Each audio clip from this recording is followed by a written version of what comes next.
Hello everyone. Welcome to today's video on data structures. This session will help you understand the basics and importance of data structures in programming. What is a data structure? It is a way of organizing and storing data for efficient access and manipulation, much like a filing cabinet for information. Data structures are essential for writing efficient programs.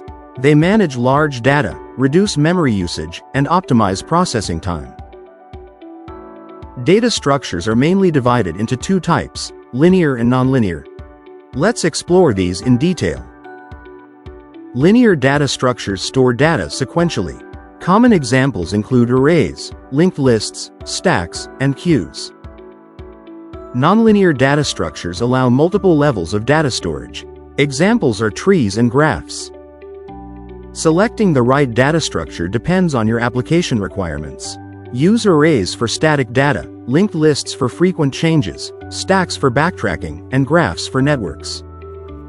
Data structures are everywhere. Search engines use trees, queues manage printers, and graphs represent roads in navigation apps. That's it for today's session on data structures. I hope you gained a clear understanding. Don't forget to like, share, and subscribe.